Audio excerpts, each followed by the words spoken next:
Voyons d'abord les précautions à prendre pour le montage des joints à lèvres.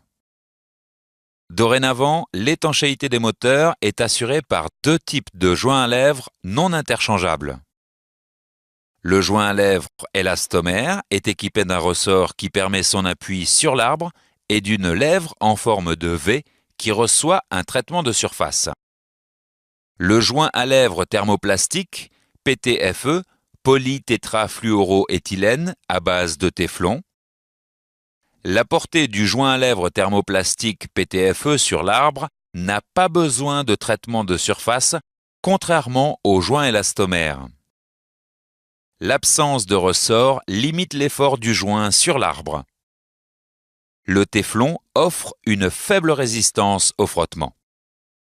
Dans tous les cas, se référer à la documentation technique pour connaître les précautions lors du montage des joints à lèvres.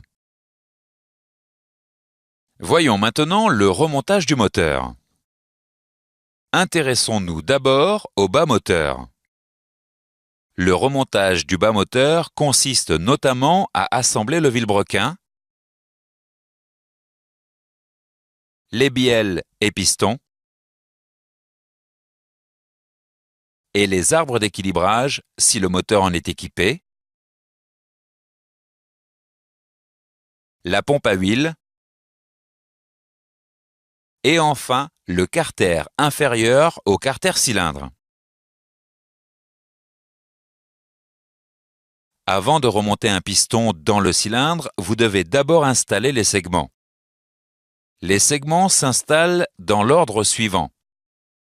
Premièrement, le segment racleur d'huile. Ensuite, le segment d'étanchéité. Et enfin, le segment pare-feu. Ces trois segments doivent être installés au moyen d'un outillage spécialisé. Les segments doivent être positionnés à 120 degrés d'ouverture les uns par rapport aux autres afin de garantir l'étanchéité lors des phases de compression et de détente du piston. Avant de remonter les bielles sur les pistons, vous devez installer les coussinets de bielle. Le montage des coussinets de bielle supérieurs et inférieurs se fait au moyen d'un outillage spécialisé. Vous devez ensuite positionner chaque bielle dans chaque piston et installer l'axe de piston. L'axe de piston est monté libre, dans ce cas arrêté en translation par deux anneaux élastiques ou serré dans la bielle. Vous devez vous reporter à la documentation technique pour connaître les procédures de montage. Lors de la repose des pistons dans les cylindres, vous devez compresser les segments au moyen d'un outillage spécialisé. Le cylindre doit être lubrifié avec de l'huile moteur neuve. Vous pouvez utiliser un maillet pour faciliter la mise en place des pistons. Afin d'éviter d'endommager les surfaces des cylindres ou des manetons du vilebrequin, vous devez protéger l'extrémité de la bielle avec un matériau souple. Vous devez ensuite procéder au remontage des chapeaux de bielle sur le vilebrequin. Voyons enfin la repose des arbres d'équilibrage. Vous devez mesurer le jeu d'entre-dents et déterminer l'épaisseur des nouvelles cales étalons à installer. Enfin, vous devez reposer la pompe à huile et le carter d'huile en le serrant selon l'ordre préconisé dans la documentation technique. Voyons maintenant le remontage du haut moteur. La première étape consiste à installer les soupapes. Toute soupape neuve ou usagée doit d'abord être rodée pour assurer une parfaite étanchéité sur son siège. Vous devez lubrifier le guide de soupape, appliquer la pâte de rodage sur le siège et faire tourner la soupape sur elle-même au moyen d'un outillage spécialisé. Si le rodage est correct, vous pouvez observer une trace grise régulière sur la tête de la soupape et sur son siège.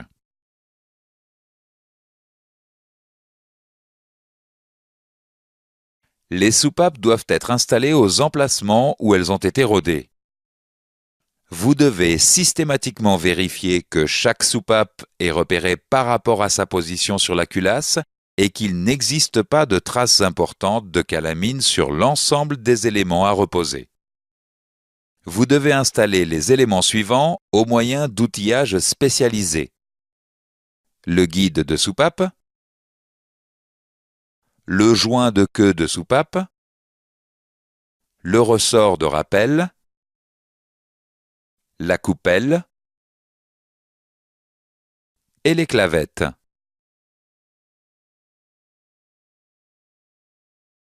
Voyons maintenant le remontage du joint de culasse. Avant de remonter le joint de culasse, vous devez d'abord mesurer le dépassement maximal de l'ensemble des pistons au moyen de l'outillage spécialisé. Vous devez ensuite mesurer l'épaisseur du joint de culasse déposé. Pour certains moteurs, vous devez en plus mesurer la hauteur d'axe du piston pour déterminer l'épaisseur du joint de culasse à reposer. Dans tous les cas, vous devez vous reporter à la documentation technique pour connaître les procédures spécifiques à chaque moteur. Voyons enfin le remontage de la culasse sur le bloc cylindre. Le joint de culasse est positionné avec marquage vers le haut. Les pistons sont alignés en position médiane. Dans certains cas, un outil de guidage axial est positionné sur le bloc cylindre pour favoriser l'installation. La culasse peut alors être reposée. La repose de la culasse se termine par le serrage en ordre de l'ensemble des vis à un couple déterminé pour assurer une parfaite étanchéité. La procédure de serrage se fait généralement en commençant par les vis de culasse centrale et en se dirigeant vers les vis extérieures. Vous devez impérativement vous reporter à la documentation technique pour connaître les ordres et les valeurs de serrage. Le serrage d'une vis de culasse est généralement donné en couple et en angle.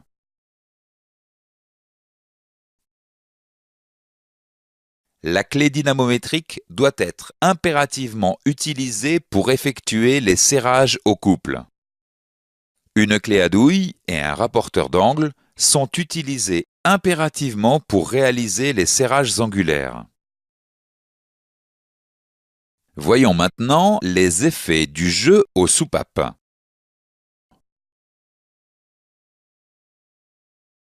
Le jeu aux soupapes est trop grand et la commande d'ouverture des soupapes est bruyante. Les performances du moteur sont réduites car le temps d'ouverture des soupapes est sensiblement diminué.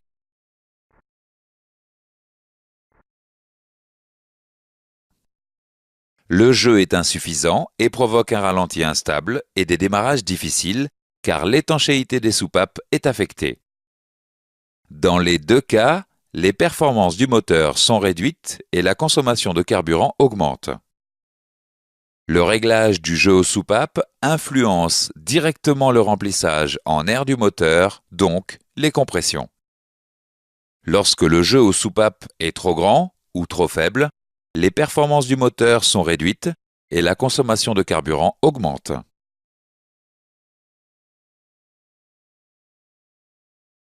Quel que soit le type de commande de soupape, il faut respecter les conditions suivantes avant de procéder au contrôle du jeu aux soupapes. Le moteur doit être froid.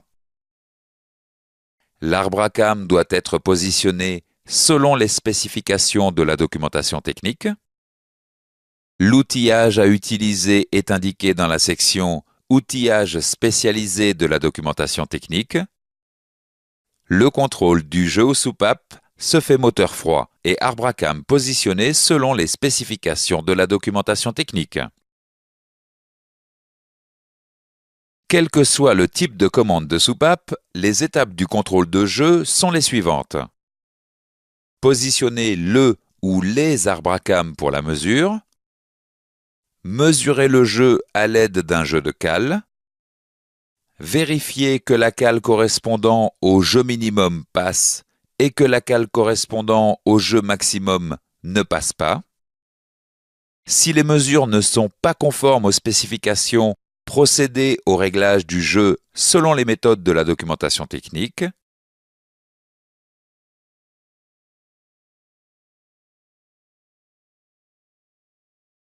Nous allons voir les réglages des différents types de commandes. Voyons d'abord le réglage d'une commande de soupape à culbuteur. Le jeu se mesure entre la queue de la soupape et le culbuteur. Le réglage du jeu s'effectue à l'aide d'une vis de réglage située à l'extrémité du culbuteur.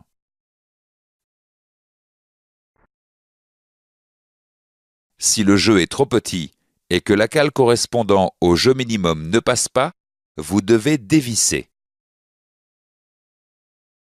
Si le jeu est trop grand et que la cale correspondant au jeu maximum passe, vous devez visser. Voyons maintenant le réglage du jeu aux soupapes sur les commandes à poussoir munies d'une cale d'épaisseur. Le jeu se mesure entre la cale du poussoir et la came à l'aide d'un jeu de cale.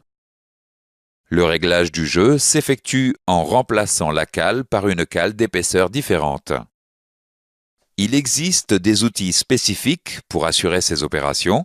Vous les trouverez dans la section outillage spécialisé de la documentation technique. L'épaisseur de la cale à installer est calculée de la manière suivante. Jeu mesuré plus épaisseur de l'ancienne cale moins jeu préconisé par le constructeur.